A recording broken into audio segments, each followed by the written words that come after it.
You know that feeling, right?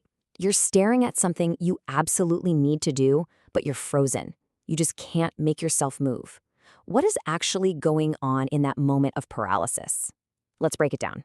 Does this hit close to home? That little voice in your head that says you're capable of so much more, but something's holding you back? You can see the path right in front of you, but you can't seem to take that very first step. It's an incredibly frustrating place to be, and it can make you feel completely powerless.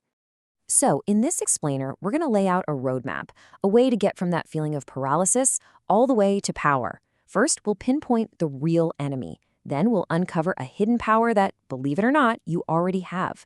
From there, we'll get into a practical training plan, a new rule for how to approach life, and finally, the big payoff, real, genuine freedom.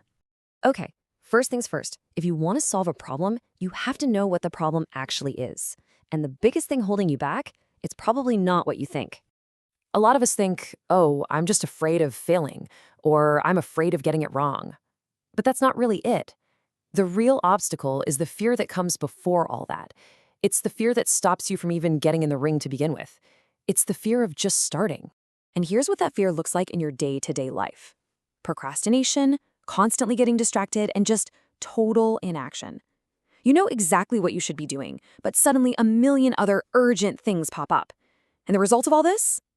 You feel powerless, stuck, like your life is just something that's happening to you instead of something you're creating. But here's the good news. The tool you need to shatter this cycle, it's already inside of you. This isn't something you need to go out and find. It's something you just need to train. Think of it like a hidden power, a muscle that's just been dormant, waiting for a workout. And that muscle is your willpower.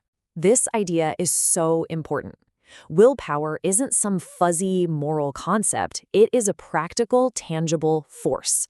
It's the raw strength that allows you to push through discomfort, to do the hard thing even when your feelings, your laziness, and your fear are all screaming at you to just stop. So if you feel like you have absolutely no willpower, listen up. You are not broken. It is not a character flaw. It just means that muscle is a little out of shape from lack of use. And yeah, it's a finite resource. It can get tired out during the day. But just like any other muscle, you can build its strength, you can build its endurance, one little rep at a time. Okay, so how do you actually start training this muscle? Well, you don't walk into a gym for the first time and try to bench press 300 pounds, right? No, you start with small, totally manageable actions that build you up over time. The process itself is almost ridiculously simple. Step 1, pick one tiny thing you know you should do but you've been putting off. Step 2, and this is absolutely crucial, do it right away. Don't give your brain a single second to talk you out of it. And step 3, do it every single day. That consistency is what creates real momentum and strength. And, we are talking about laughably small things here. Making your bed the second you get out of it, washing that one fork in the sink instead of leaving it there, taking out the trash the moment it's full. These things are not going to change your life on their own, but that is not the point. The point is that every single one of these small victories is one repetition. It's one rep for your willpower. By forcing yourself to do something you don't quite feel like doing, you are actively exercising that muscle. You're literally rewiring your brain to follow a new rule. When something needs to be done, you just do it. End of story. Now, when you start doing this day after day, something really fascinating starts to happen. It's not just that tasks get easier, your whole identity begins to shift. You stop seeing yourself as a procrastinator and you start seeing yourself as a person who takes action. Because you learn the most fundamental truth there is about fear. You can't think your way out of it. You can't wait for it to just magically disappear. The only way to beat fear is to act in spite of it. Action is the antidote.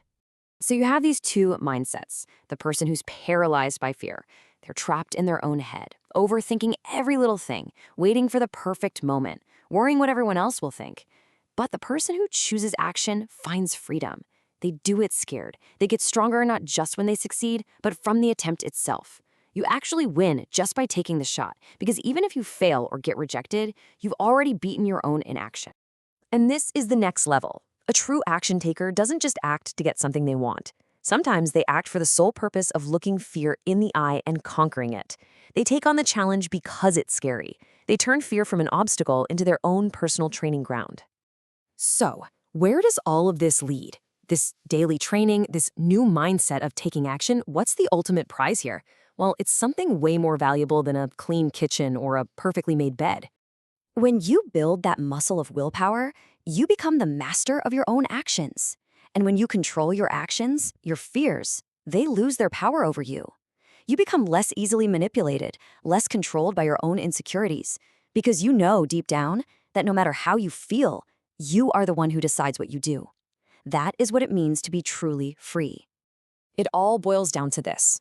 Every single moment of hesitation is a choice. You're feeding your fear, making it stronger.